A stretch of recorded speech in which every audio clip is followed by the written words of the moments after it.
नया रिकॉर्ड आज बना है। 23,000 के आंकड़े को निफ्टी ने पार किया है और नया रिकॉर्ड बनाने के बाद बाजार एक रेंज में ही है। 23,000 के बेस पर अगर आप देखेंगे तो 100 अंकों की रेंज में अब तक दिन भर बाजार रहा है और इस वक्त हल्की सी बढ़त के साथ कारोबार हो रहा है निफ्टी में।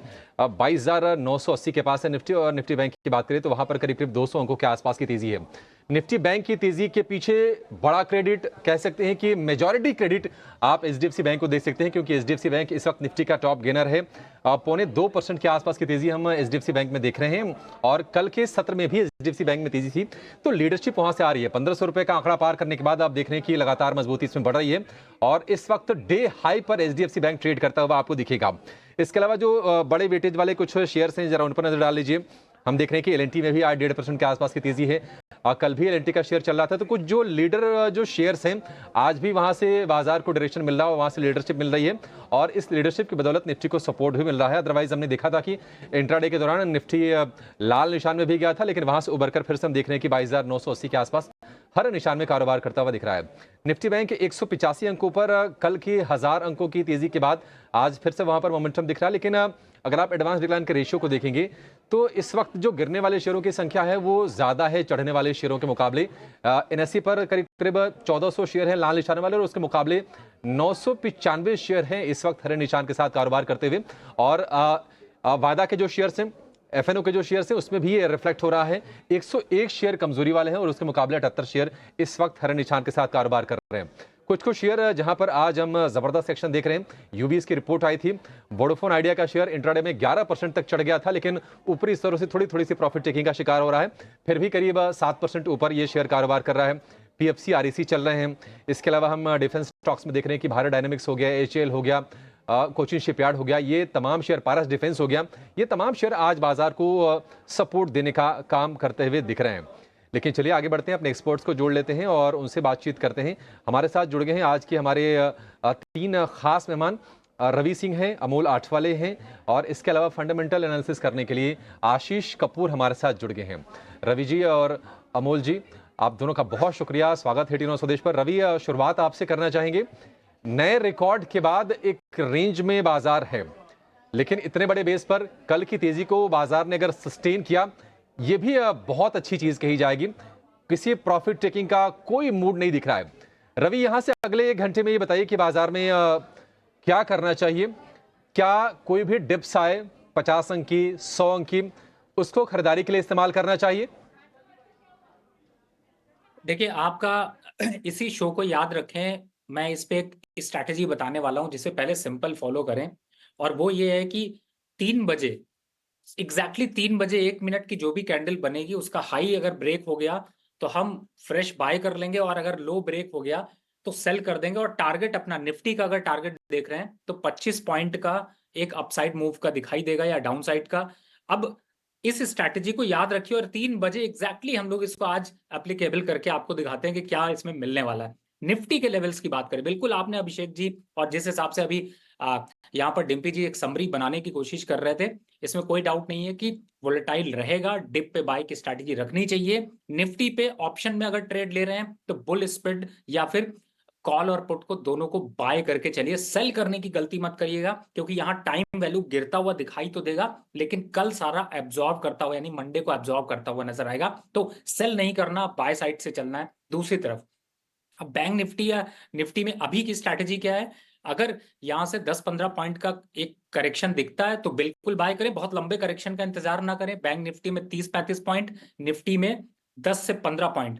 अपसाइड टारगेट क्या होगा? जो आपने 2330 का लेवल ऊपर मॉर्निंग में एक बार देखा था, वो हिट करते ही एक नया ट्रिगर दिखाएगा। गैप ओपनिंग के होने के चांसेस फ्राइडे को यहां पर बनेंगे और आगे हम लोग चर्चा करते रहेंगे स्टॉक स्पेसिफिक। तो मुझे ऐसा लगता है बिल्कुल डिप पे बाय की स्ट्रैटेजी और क्लियर कट 15 से 20 पॉइंट का स्टॉप लॉस। ट्रेडर साइकोलॉजी के हिसाब से 35 रुपए का टारगेट अपसाइड आपको मिलेगा। बैंक निफ्टी में सेम 70 से 75 रुपए का टारगेट मानकर चलिए, स्टॉप लॉस 35 रुपए का। तो दोनों साइड से आपको ट्रेड बाय साइड के लेके चल रहे हैं।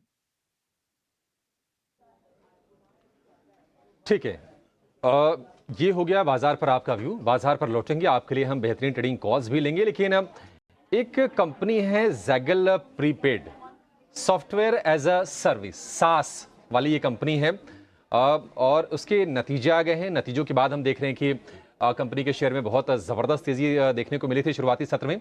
हालांकि वो तेज़ी अब ये गंवाकर इस वक्त ऑलमोस्ट फ्लैट टू पॉजिटिव कारोबार कर रहा है। 315 रुपए का भाव है, 338 रुपए तक हमने शेयर को जाते हुए देखा। लेकिन नतीजे बड़े दमदार आए हैं इसके। जैगल के रेवेन्यू की बात करें 40% का, मुनाफे की बात करें तो वो डबल से ज़्यादा हुआ है, 153% का उछाल है, और मार्जिन भी थोड़ा सा कंपनी ने इंप्रूव किया है। नतीजों को कहां से सहारा मिला, आगे आय को लेकर, मुनाफे को लेकर किस तरह की विजिबिलिटी है, किस तरह के ऑर्डर्स मिल रहे हैं, इस पर बातचीत करने के लिए हमारे साथ कंपनी के MD and CEO Avinash Godkhindi जुड़ गए हैं। अविनाश जी, बहुत शुक्रिया आपका समय देने के लिए। स्वागत है आपका 18 स्वदेश पर। पहले तो इतने अच्छे नतीजों के लिए आपको बधाई भी। आपसे सबसे पहले यही जानना चाहेंगे अविनाश जी, ये जो मुनाफे में 153% का जंप आया है, ये कैसे आया है? आपने ऐसा क्या किया कि जो डबल से भी ज्यादा, ऑलमोस्ट 2.5 गुना मुनाफा हो गया आपका? बहुत बहुत शुक्रिया आपका अभिषेक जी और आपके चैनल का हमको एक मौका दिया है आपने जुड़ने के लिए। तो ये जो मुनाफा कभी बढ़ता है और कभी थोड़ा थोड़ा कम बढ़ता है या घटता है, इसके कई कारण होते हैं। इसमें जो हमारा जो सास फिनटेक का क्षेत्र है, इसमें सालों से हमने मेहनत करी है। तकरीबन 13 साल हो गए हमको, और उन सालों की मेहनत जो है वो अभी रंग ला रही है। काफ़ी सारी कंपनियाँ और काफ़ी सारे जो बैंक्स हैं जिनके साथ हम पार्टनरशिप करते हैं, आज हमारे साथ 14 बैंक्स जुड़ी हुई हैं, और पिछले सत्र में ही हमने 3 पीएसबी बैंक्स ऐड किए थे, पब्लिक सेक्टर बैंक्स, जैसे Punjab national bank, Indian bank और कैनरा बैंक। इन तीनों के साथ हमारी एम्पैनलमेंट हुई। एक्सिस बैंक के साथ हमने हमारा रिश्ता जोड़ा, हमने बिज़नेस करना शुरू करा। तो बड़ी-बड़ी बैंक्स हमारे साथ जुड़ रही हैं, बड़ी-बड़ी कंपनियाँ हमारे साथ बिज़नेस कर रही हैं। तो ये सारी जो नेटवर्क इफ़ेक्ट्स हैं, वो अभी किक इन हो रही हैं हमारे बिज़नेस में।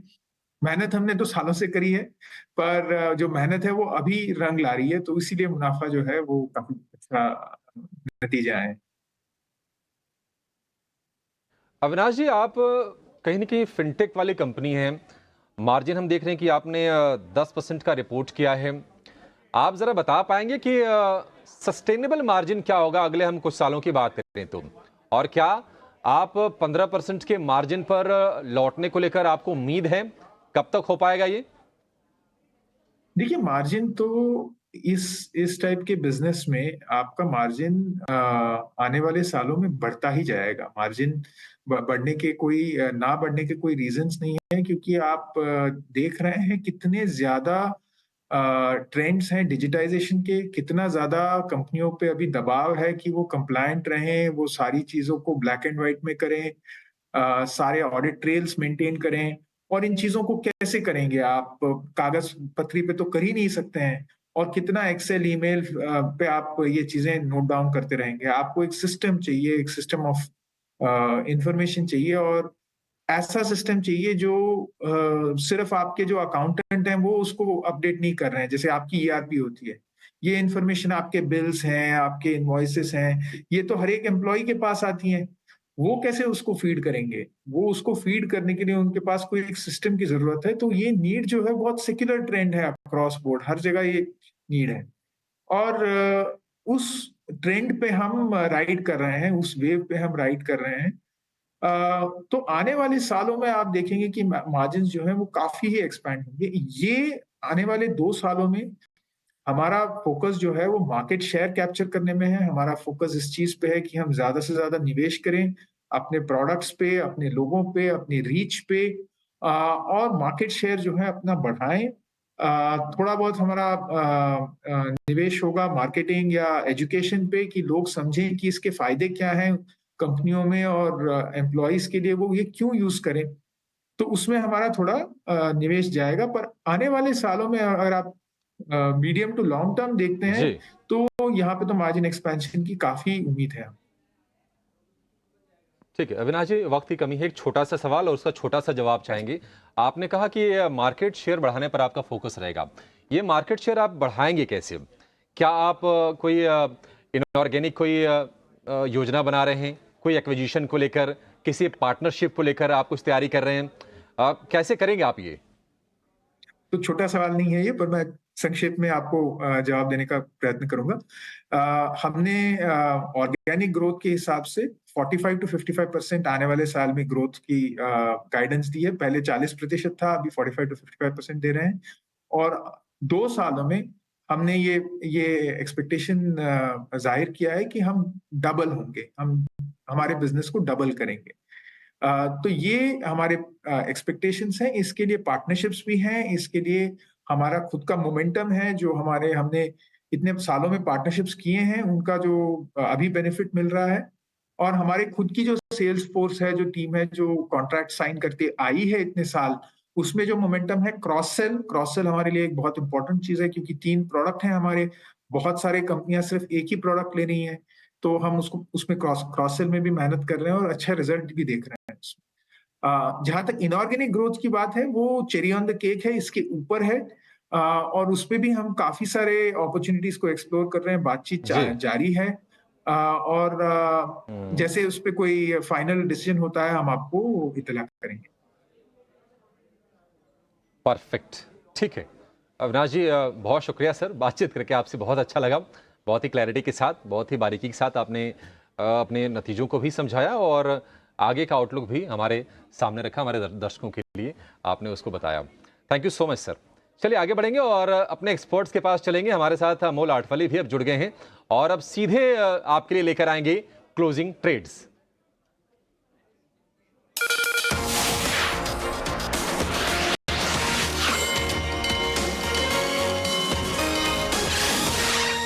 कार शुरुआत आपसे ही करेंगे क्लोजिंग ट्रेड की। बाजार देखिए रिकॉर्ड पर रिकॉर्ड बनाते जा रहा है, किसी थकान की हम उसमें लक्षण देख नहीं रहे हैं। स्टॉक्स में कहां पर आप मौके देख रहे हैं, कहां आपको भरोसा है आज के लिए, कहां ट्रेड करें? ये सवाल मेरे लिए है। जी जी जी अमोल जी। जी या मुझे एक बलरामपुर चीनी अच्छा लग रहा है। करंट मार्केट प्राइस 386 385 के आसपास है। पोजिशनली आई थिंक लग रहा है मुझे 410 और 415 के टारगेट्स निकल के आ रहे हैं और स्टॉप लॉस उसका रहेगा 376। और दूसरा मैं एक कॉन्ट्रा बेट लेना चाहूंगा जो टीसीएस के साथ जाना चाहूंगा। पोजिशनल पॉइंट ऑफ व्यू से 3850 के आसपास है। आज चला नहीं है वैसे स्टॉक, बट पोजिशनली लग रहा है कि 4000 तक ये स्टॉक वापस से जा सकता है और उसका स्टॉप लॉस रहेगा 3773 का। काफी प्रॉमिसिंग लेवल पे है और अच्छे रिस्क टू रिवॉर्ड के हिसाब से है। आई थिंक टीसीएस एक प्रॉमिसिंग बाय लग रहा है। 4,000 रुपए के टारगेट दे रहे हैं अमोल जी, 3,853 पर है। 4250 रुपए के आसपास तक के इसके हमने भाव देखे हैं टीसीएस के। 52 वीक हाई भी उसके आसपास ही है और 4,000 रुपए के टारगेट के लिए आपको ये खरीदना है। और दूसरा शेयर है बलरामपुर चीनी। चीनी शेयरों में मिठास है, बहुत ज़्यादा नहीं लेकिन है, और बलरामपुर चीनी आज उसमें आउट परफॉर्म भी कर रहा है। टारगेट होगा 410 का, 415 का। रवि जी, आपके स्टॉक्स कौन से हैं, कहाँ कन्विक्शन आपका है?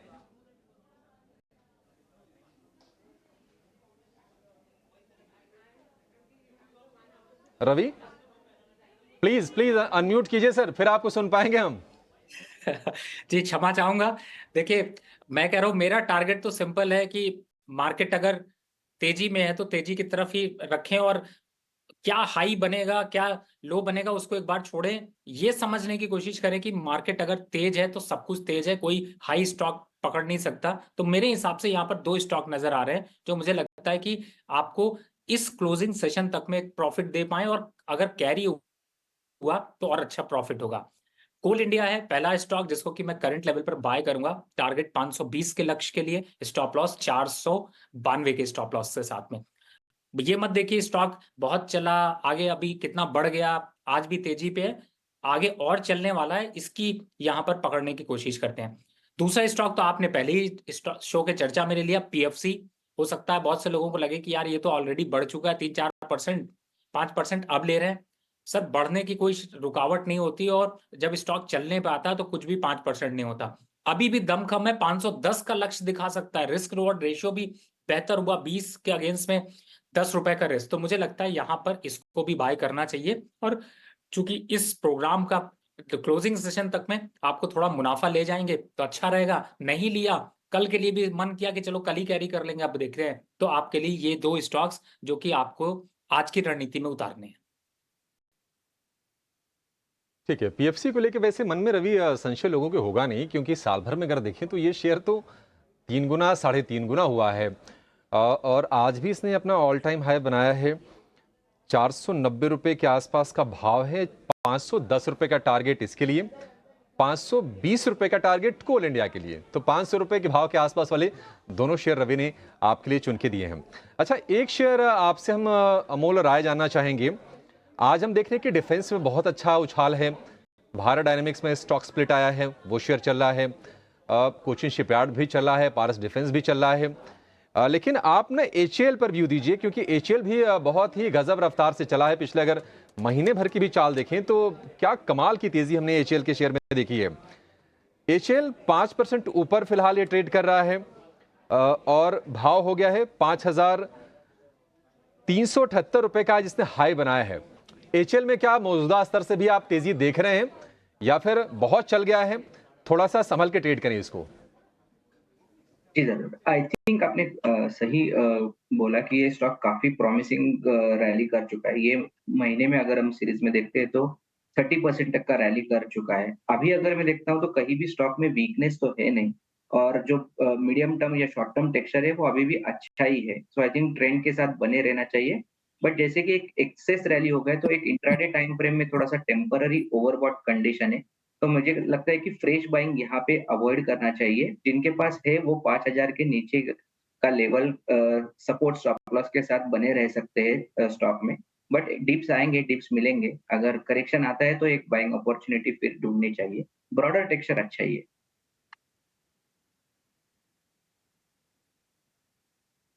मार्केट के अंदर 23,000 के लेवल के आसपास फ्यूचर्स चल रहे हैं और बैंक निफ्टी के फ्यूचर्स देखेंगे तो आप 49,000 के जस्ट नीचे अभी हम आए हैं।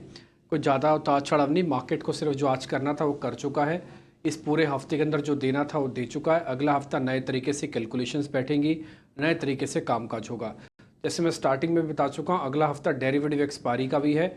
29 तारीख को बैंक निफ्टी, 30 तारीख को निफ्टी, उसकी एक्सपायरी होगी। छठे चरण का आप वोटिंग परसेंटेज लेके जाओगे, जिसकी अहमियत अब कम हो चुकी है। एक काम करते हैं कि ऑप्शंस का ट्रेड आपके सामने रखते हैं और उसके बाद फिर इस चर्चा को आगे बढ़ाएंगे, क्योंकि आशीष कपूर भी हमारे साथ जुड़ चुके हैं। उनसे हम थोड़ा फंडा के हिसाब से बाजार को जरा समझने की कोशिश करेंगे। लेकिन उससे पहले एक ऑप्शंस का ट्रेड, यानी कि ऑप्शंस का चैंपियन।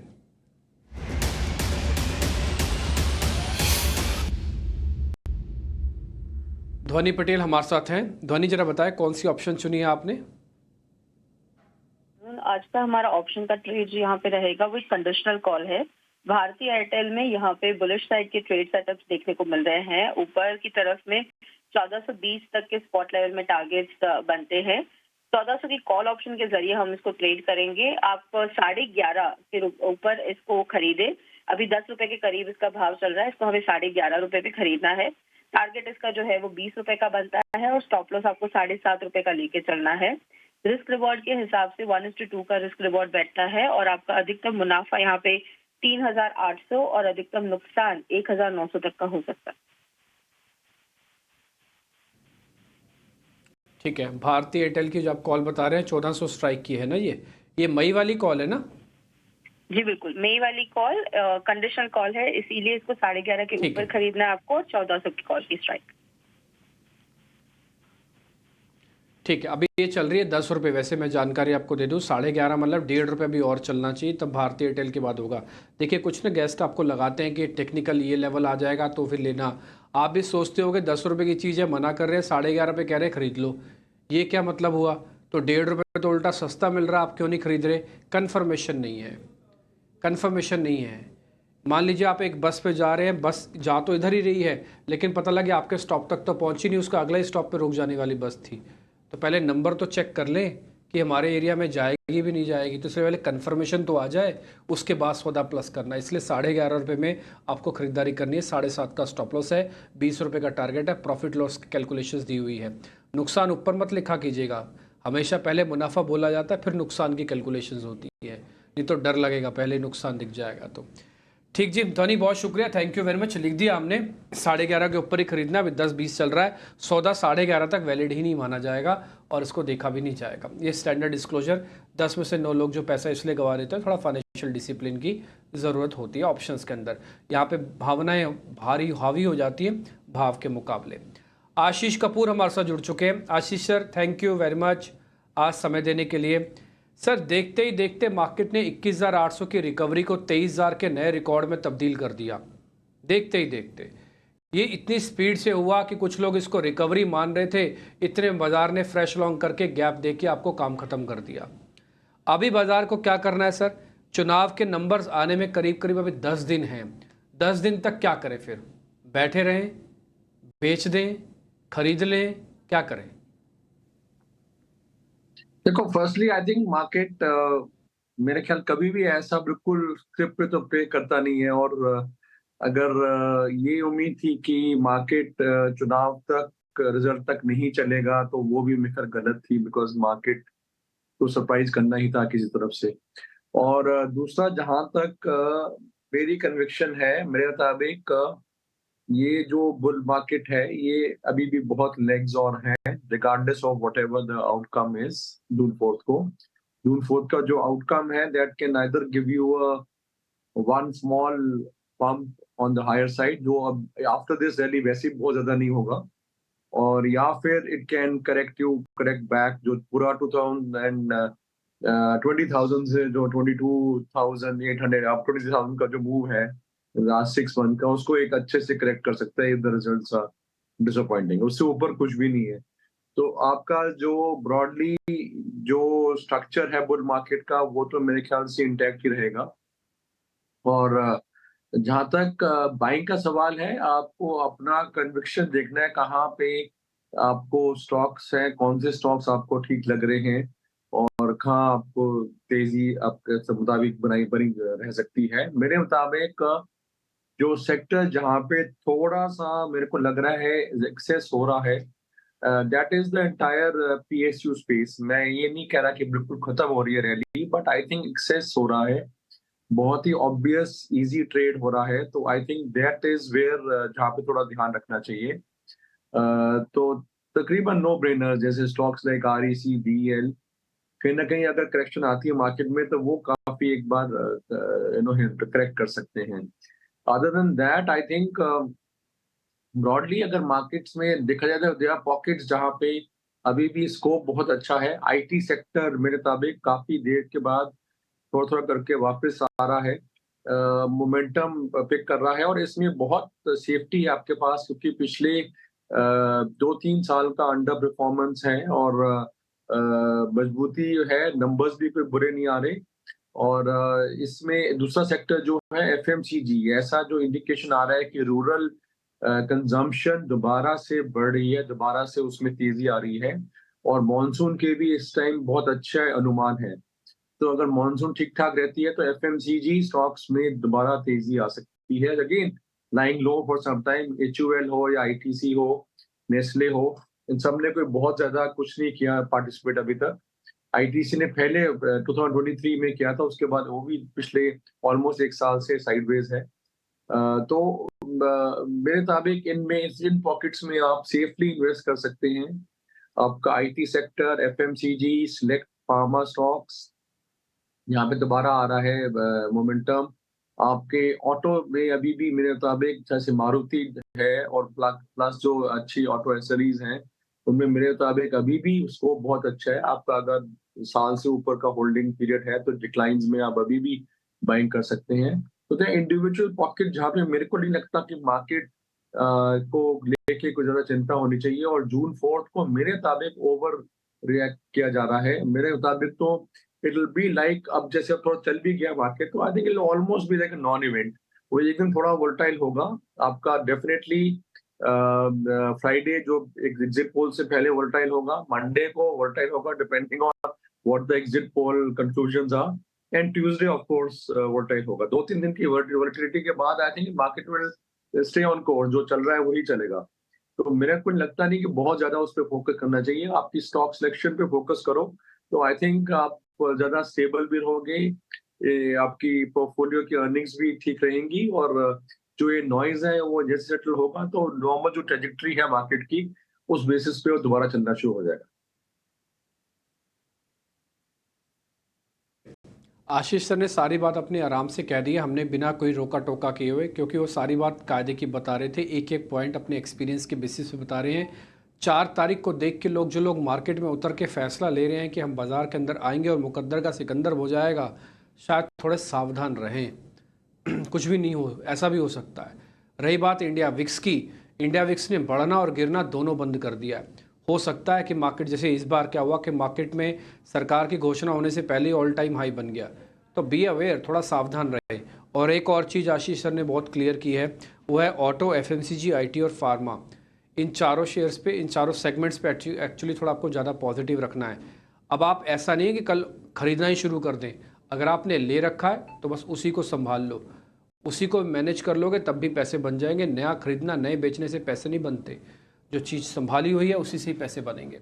एक काम करें, हम छोटा सा ब्रेक ले लेते हैं, जब ब्रेक के बाद लौटेंगे तो कुछ और BTST के सौदे, कुछ और मार्केट का मोमेंटम आपके सामने रखेंगे।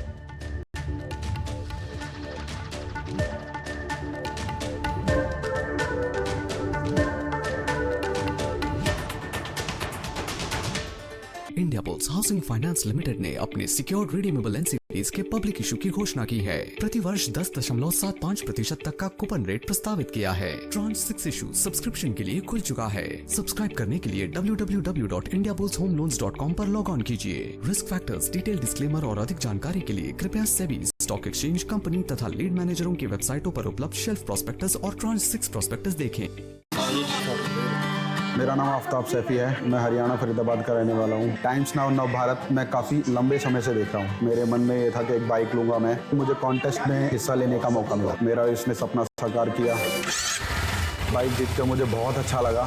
देखेगा नव भारत, जीतेगा भारत कॉन्टेस्ट। मैंने तो जीत लिया, आप कब खेल कर जीत रहे हो? देखो, खेलो, जीतो। टाइम्स नाउ नव भारत पर।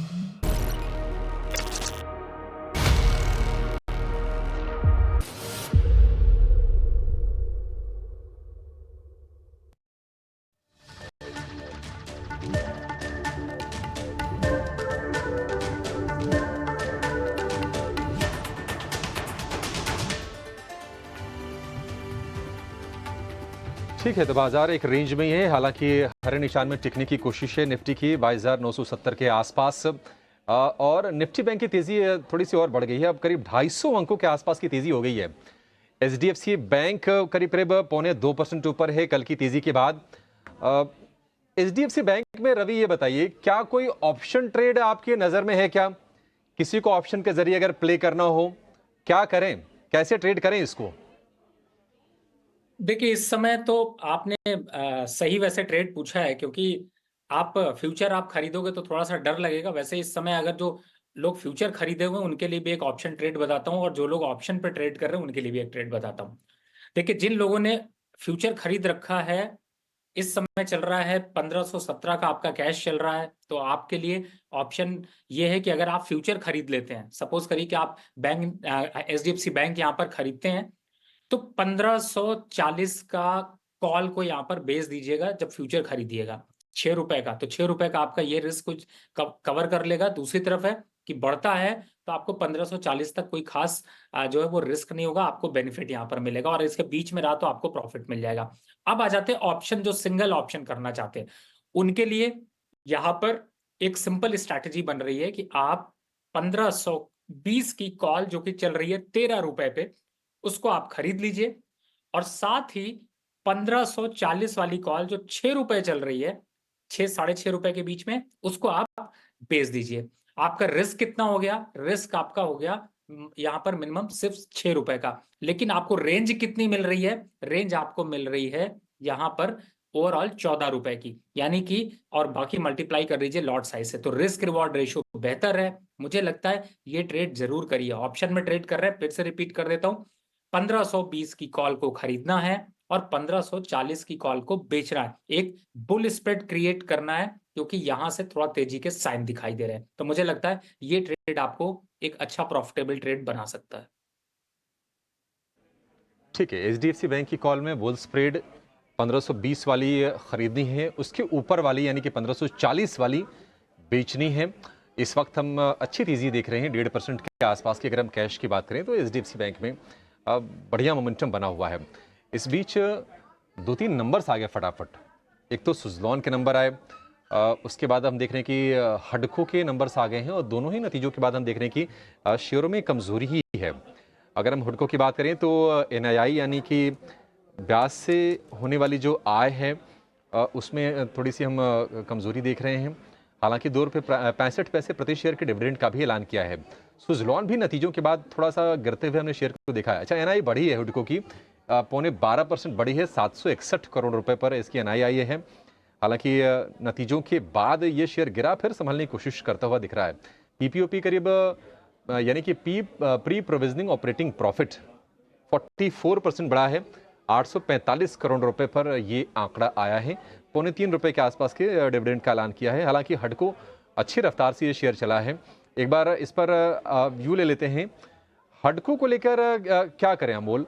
अच्छी रफ्तार से चला है, 25-30% के रिटर्न्स दिए हैं पिछले महीने भर में। हडको क्या डिप्स बाय का मौका है या फिर अभी और फिसले का शेयर ये मंथ में स्टॉक अराउंड 30% तक रैली कर गया था और आज जब रिजल्ट इम्पैक्ट ये है कि स्टॉक में थोड़ा सा प्रॉफिट बुकिंग ऊपर के लेवल्स में दिख के आ रहा है। मुझे लगता है थोड़ा सा वेट करना चाहिए 1 या 2 दिन के लिए। लार्जर टेक्सचर अभी भी अच्छा है, हायर बॉटम फॉर्मेशन है, हर करेक्शन में अभी तक बाइंग में ही कन्वर्ट हुआ है इवेंचुअली, बट थोड़ा सा ओवरबॉट है। शायद स्टॉक थोड़ा कंसोलिडेट हो गए और उसके बाद आई थिंक ये स्टॉक में एक वापस से मोमेंटम बढ़ सकता है। आई थिंक 240-245 ये अच्छे सपोर्ट्स लेवल है स्टॉक के लिए रिट्रेसमेंट के हिसाब से। अगर वहां तक करेक्शन होता है या फिर स्टॉक यहाँ पे नया कुछ कंसोलिडेशन बेस बनाता है तो आई थिंक बाइंग अपॉर्चुनिटी बनती है। फिलहाल तो वेट करना चाहिए। वेट करना है। और सुज़लॉन के लिए 1-2 दिन पहले खबर आई थी कि उनको नए ऑर्डर मिले हैं। आज भी हमने ₹49 का स्तर देखा सुज़लॉन में और अच्छे रफ्तार से ये भी शेयर चला हुआ है सुज़लॉन का। हालांकि जो नतीजा है उसके बाद ये गिरावट आ रही है, अब 5% नीचे। हालांकि आज जो शुरुआत हुई थी वो पॉजिटिव टेरिटरी में शेयर ने की थी, लेकिन प्रेशर बढ़ा है नतीजा आने के बाद 5% नीचे ये कारोबार कर रहा है। आशीष जी, सुज़लॉन कंपनी कैसी लगती है? हमने देखा है कि लंबे समय से ये 40 से 50 वाली रेंज में ही है। ये क्या थोड़ा सा और नीचे जाए या अब भी जिसको खरीदना हो भाव ठीक है आपके हिसाब से?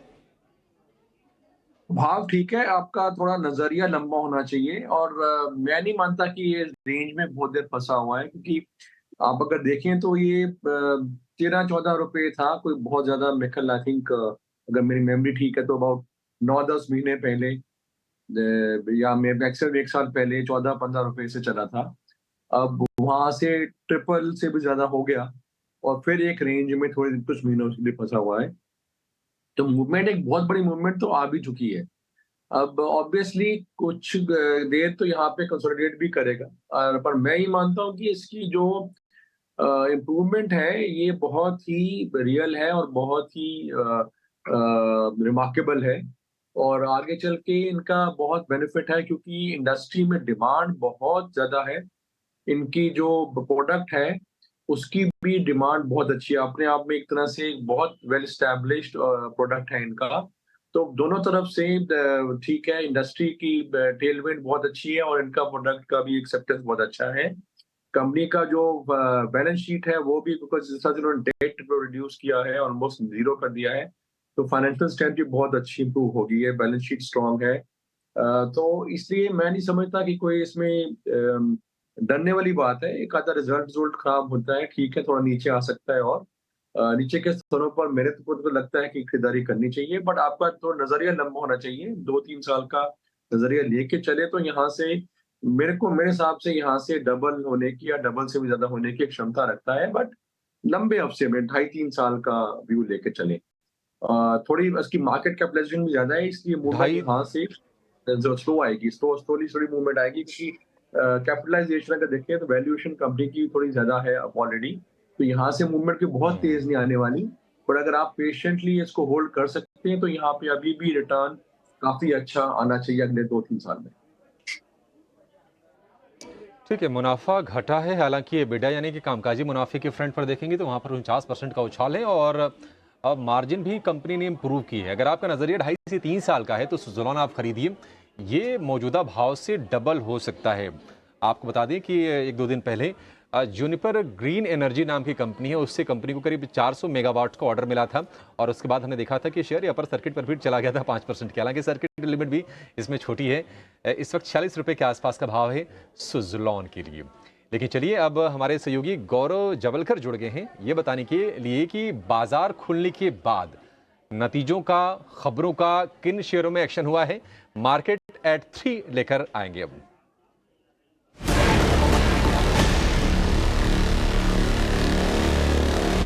गौरव बताइए कहां पर एक्शन हो रहा है? जी हाँ, तो आज सबसे पहले शुरुआत करते हैं हिंडाल्को के साथ, क्योंकि अगर हम नतीजों की बात करें तो कहीं पे एक स्ट्रॉन्ग नतीजे हमें देखने को मिले थे इस कंपनी की तरफ से। कंसोलिडेटेड आय जो है वो बढ़कर 9.1% हुआ है क्वार्टर सीक्वेंशियल बेसिस पे। मुनाफे में कहीं पे 68.5% का हमें ग्रोथ देखने को मिला सीक्वेंशियल बेसिस पे ही। एबिटा मार्जिन जो है वहाँ पे भी एक इंप्रूवमेंट देखने को मिला और इसी के साथ साथ कंपनी ने 3.5 रुपीज़ का एक डिविडेंड भी दिया है।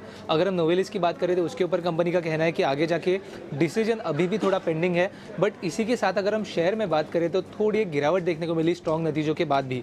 अगली बात करते हैं अशोक लेलैंड की, क्योंकि अगर यहाँ पे भी अगर हम नतीजों की बात करें तो कहीं पे जो रेवेन्यू था उसमें हमें कहीं पे थोड़ा सा एक फॉल देखने को मिला, एक 2% का फॉल हमें देखने को मिला वाई बेसिस पे। बट अगर हम मुनाफे की बात करें तो उसमें हमें एक अच्छा ग्रोथ देखने को मिला 20% का।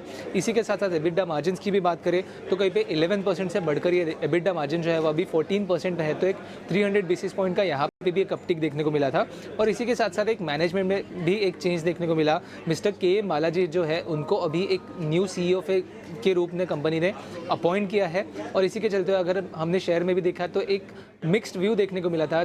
इस नतीजों के बाद ही एक हमने फॉल देखने को मिला, बट उसके बाद एक फिर से रिकवरी भी हमें देखने को मिली थी।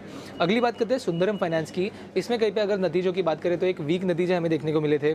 कंसोलिडेटेड आय में जो 45% का ग्रोथ देखने को मिला था, बट मुनाफा जो है उसमें हमें कहीं पे 7% का फॉल देखने को मिला और इसी के बाद एक नेगेटिव सेंटीमेंट स्टॉक में भी हमें देखने को मिला था। मैक्स इंडिया की भी अगर बात करें तो कहीं पे नंबर्स में कहीं पे एक वीकनेस देखने को मिला। अगर हम रेवेन्यू की बात करें तो कहीं पे 20% का फॉल देखने को मिला था। प्रॉफिट जो था कंपनी का, एक्चुअली नेट लॉसेस कंपनी ने रिकॉर्ड किए 22 करोड़ के, जो कि पिछले साल में इसी क्वार्टर में 4 करोड़ के थे, तो नेट लॉसेस में भी एक वाइडनिंग देखने को मिली। एबिटा लॉसेस भी अभी 20 करोड़ पे है और इसी के चलते हुए हमने मार्केट में शेयर में भी एक फॉल देखने को मिला था।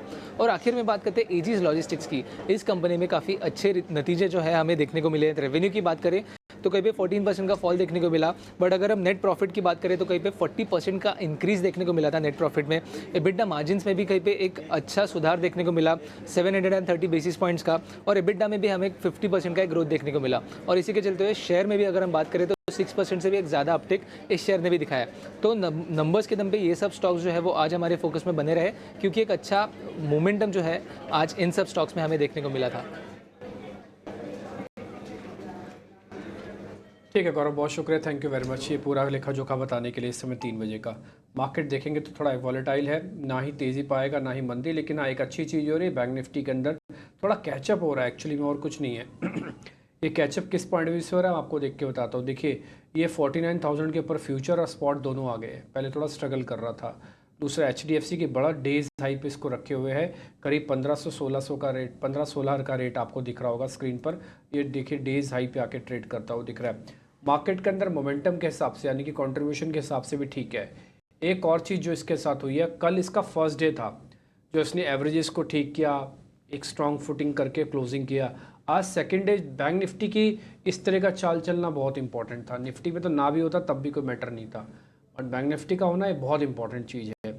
और अभी ये कैचअप बाकी है, तो बैंक निफ्टी के पास काफ़ी स्पेस है अभी और रूम दिखाने का।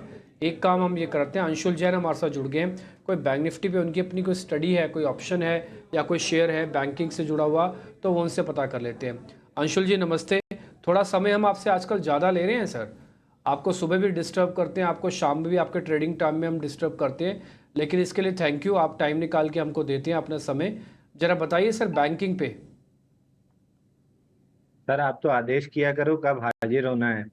बैंक निफ्टी जो हमने डिस्कस किया था सुबह की नहीं सर, बहुत बहुत शुक्रिया।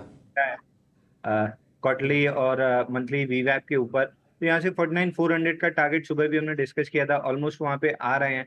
प्रोबेबली कल या परसों मतलब मंडे या ट्यूसडे के सेशन में हम 49,250 49,400 टेस्ट कर लेंगे। वहां पे मुझे लग रहा है कि मार्केट में थोड़ी सी टॉपिंग आउट पैटर्न बनेगा और तब तक हम और एग्जिट पोल के करीब आ जाएंगे। तो आखिरी 2 दिन नेक्स्ट वीक में मार्केट में थोड़ी नर्वसनेस रहेगी, तो यहाँ से मैं ये कहूँगा लॉन्ग है तो रहिए, 49,250 49,400 के पास निकलना चाहिए। और अभी के लिए मेरे को जो सबसे अच्छा स्टॉक लग रहा है वो आईसीआईसीआई लग रहा है। यहाँ से आईसीआईसीआई में आज इनसाइड बार है, कल बड़ी कैंडल बनी थी, आज इनसाइड बार है। कल प्रोबेबली ब्रेकआउट लेके यहाँ पे 1145 1150 तक के टारगेट बहुत आराम से मिलना चाहिए। तो आईसीआईसीआई में मेरा काफी कन्विक्शन है कि 1 से 2 सेशन के लिए यहाँ पे 2-2.5% की मूव मिल सकती है। बहुत बढ़िया। तो 2-2.5% की अगर मूव मिल सकती है तो एचडीएफसी भले ना भी चले, दूसरा सबसे बड़ा कंटेंडर है वेटेज के हिसाब से आईसीआईसीआई बैंक, तो ये चल सकता है। अभी की रिकवरी भी काबिल तारीफ है और अच्छा रिकवर होकर ये शेयर भी आया है। उम्मीद तो करते हैं कि 49,250 तक एक बार बैंक निफ्टी आपको दिख जाएगा। एक काम करते हैं, डीवी स्लैब के नंबर्स भी आने वाले हैं, उसका हमने कुछ प्रीव्यू बनाया हुआ है, वो रिजल्ट्स आपकी स्क्रीन पर जरा आते जाएंगे। जरा दिखाइएगा कि नंबर्स कैसे आ रहे हैं, उसमें प्रॉफिट होगा, आय होगा, मार्जिन होगा, ये सारी चीज़ें हैं। आशीष सर एक बार जरा आप भी देख लीजिएगा, ये आपके लिए स्पेशली मैंने चलवाया डीवी स्लैब का Q4 का अनुमान। और आपको मालूम है ना कि डीवी स्लैब के जब भी क्वार्टरली नंबर आते हैं कम से कम 10% का मूवमेंट देता है ऊपर या नीचे। किसी आदमी को यकीन नहीं हो रहा तो पिछले 4 क्वार्टर या पिछले 8 क्वार्टर जाके इसका चेक कर ले, पता लग जाएगा डीवी स्लैब कैसे ऊपर नीचे करता है। मार्जिन सर 25 से 28.5 हो रहा है, प्रॉफिटेबिलिटी भी इस बार बढ़ के आ रही है। अबीटा वगैरह भी आप देखेंगे 16%, इसको हम ऑपरेशनली प्रॉफिट कहते हैं, वो करीब 16% बढ़कर आ रहा है। सर अगर आपकी भी कोई स्टडी हो तो आप हमारे अनुमान के साथ जोड़ भी दीजिएगा, अगर आप इससे डिफर हो तो अभी ये बता दीजिएगा। कुल मिला के डीवी स्लैब नंबर से पहले आपका टेक चाहिए हमको। देखो मेरे मुताबिक डीवीज दोबारा से अपने आप को उभर के आ रहा है। इनके जो पिछले 2-3 साल के जो कंसर्न्स थे उनमें से उभर के वापस आ रहा है। मेरे को लगता है कि ब्रॉडली जो आपका अनुमान है वो ठीक होगा, और अगर स्लाइटली बेटर होने के चांसेस लग रहे हैं मेरे को। और अगर मेरे को बेट करना हो, again it can be very difficult bet करना, और आपने ठीक बताया कि डीवीज नॉर्मली बहुत वोलेटाइल रहता है, पर अगर मेरे को फिर भी बेट करना हो तो मैं बेट अप साइड की तरफ करूंगा। I will try and go long before the result. तो आप ये कह रहे हैं तो मोटा मोटी आप हमारे अनुमान से संतुष्ट दिख रहे हैं। आप इसको अगर करेंगे भी एक्सपेरिमेंट तो लॉन्ग साइड का करेंगे। और इससे पहले भी आशीष सर, अभी आप जब हम सेक्टर की बातचीत भी कर रहे थे तो आप फार्मास्यूटिकल्स पे काफ़ी पॉजिटिव दिख रहे थे। ये थोड़े थोड़े डिफेंसिव कम एग्रेसिव होते हैं। सेक्टर के हिसाब से डिफेंसिव है, कंपनी के हिसाब से एग्रेशन होता है इनमें। तो छोटा सा ब्रेक ले रहे हैं, ब्रेक के बाद कुछ और स्टॉक्स भी हैं, उसके बारे में भी चर्चा करेंगे।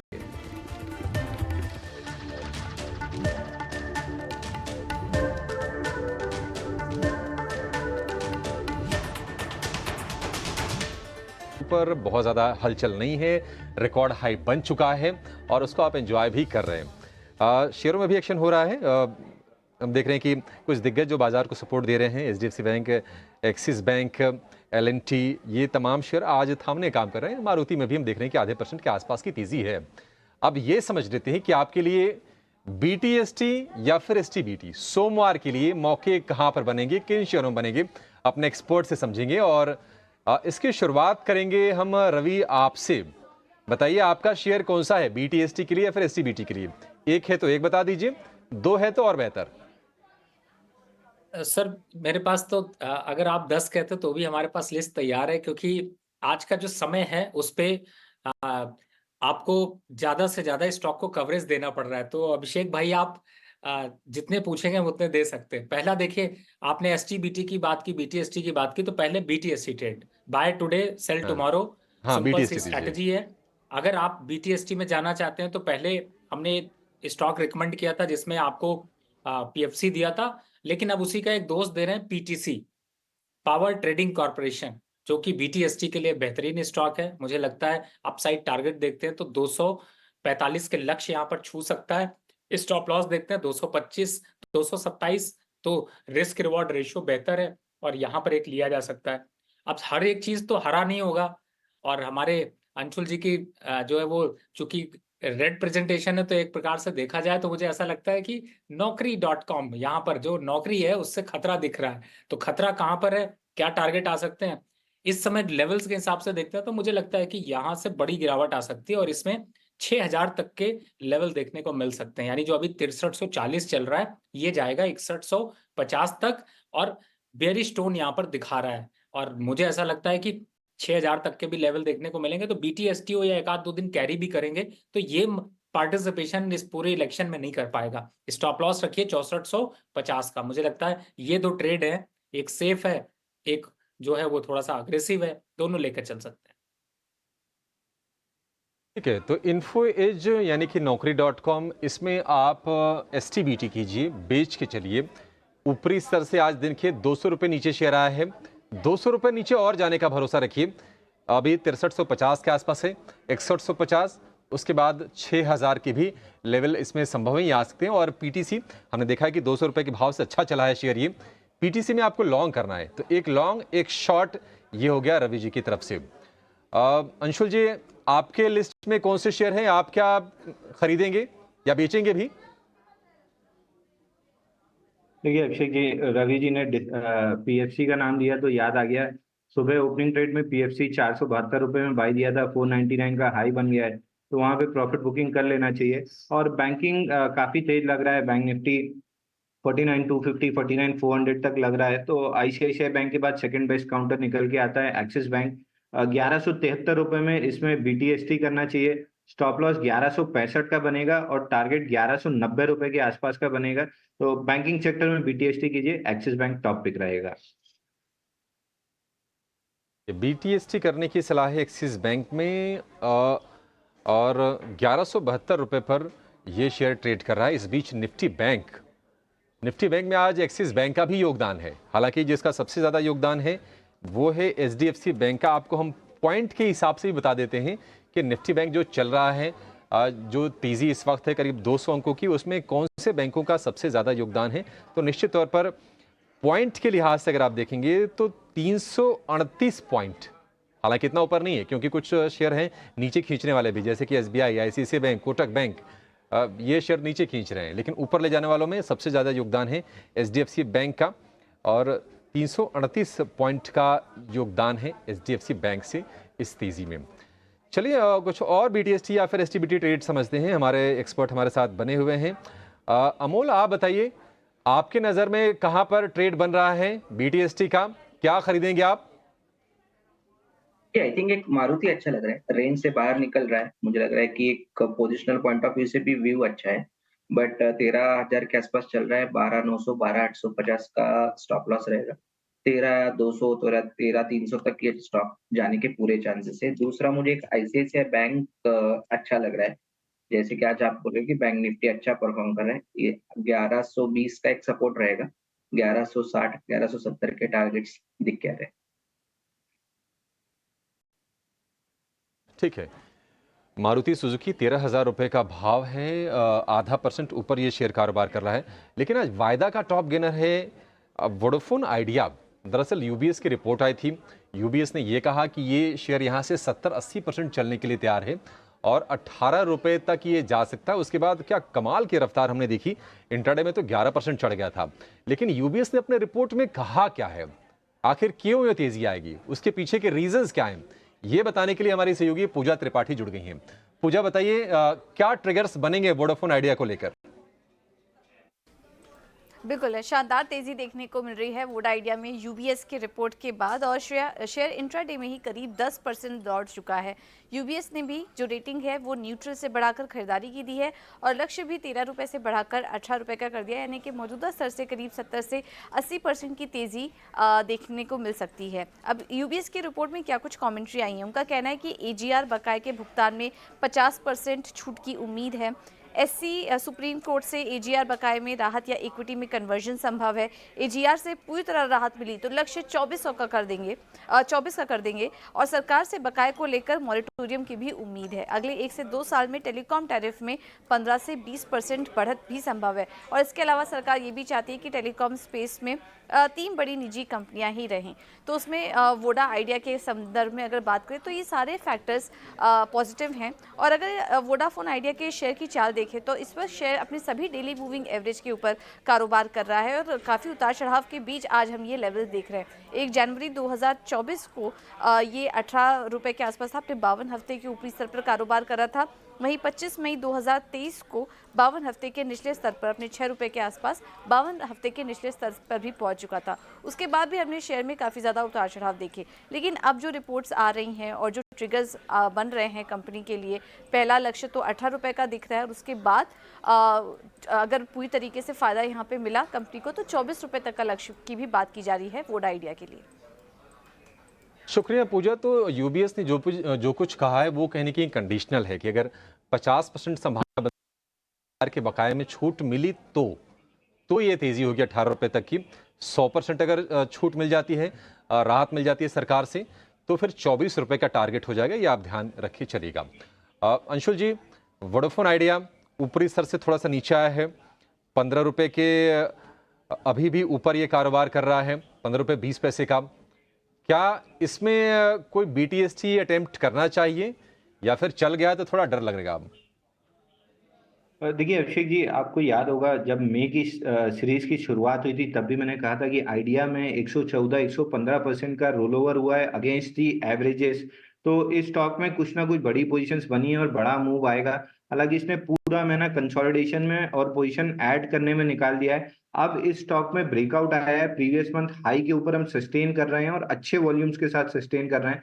तो इस स्टॉक में ना सिर्फ बीटीएसटी करना चाहिए बल्कि इसको अगर जून सीरीज के लिए भी आप पकड़ लें, वैसे 15-20 दिन का समय लगेगा, ये 18 तक पहुंच जाएगा। बट सेफ साइड में कहूंगा कि आप जून सीरीज तक के लिए अगर इसको होल्ड करते हैं तो 18 से 19 रुपए का टारगेट आपको मिलेगा।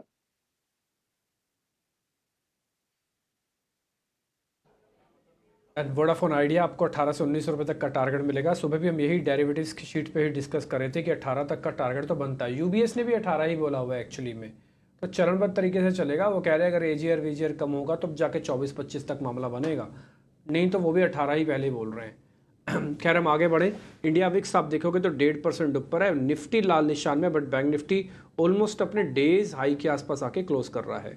तो ये इंटरेस्टिंग है कि आज बैंक निफ्टी ने अपने आप को न केवल ठीक किया बल्कि जो थोड़ा पीछे हटा हुआ था एक स्टेप आगे आने की कोशिश की है।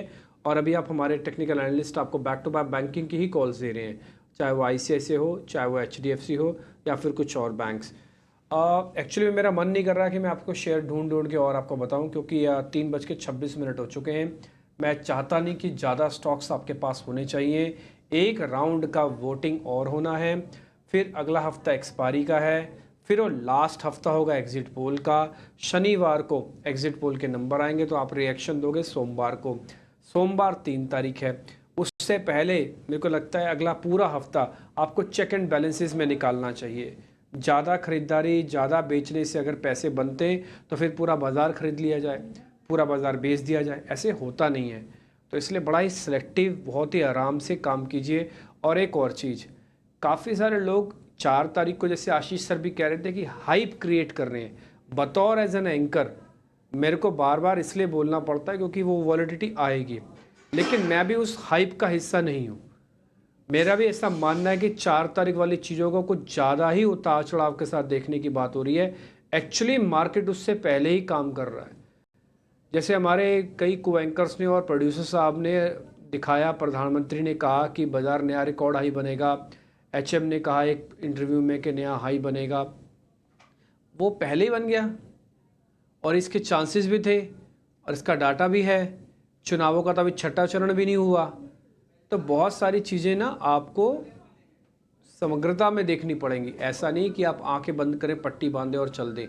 अभी विक्स गिरा नहीं है, इवेंट पास नहीं हुआ, अभी 6ठे चरण का पास नहीं हुआ। एक और चीज़ आपको मैं दिखाता हूँ आज। एक मिनट जरा आप एडवांस डिक्लाइन दिखाएंगे F&O वाले शेयर्स का, एक बार ज़रा वो भी दिखाइए आप, उसको भी आपको दिखेगा। एक और चीज़, जब तक वो प्लेट आती है तब तक FIs की जो होल्डिंग है 42% है। FIs की होल्डिंग बड़ी तो है, लेकिन ये 42% पे हमने प्रीवियस हाई और प्रीवियस लो भी टेस्ट किया हुआ है।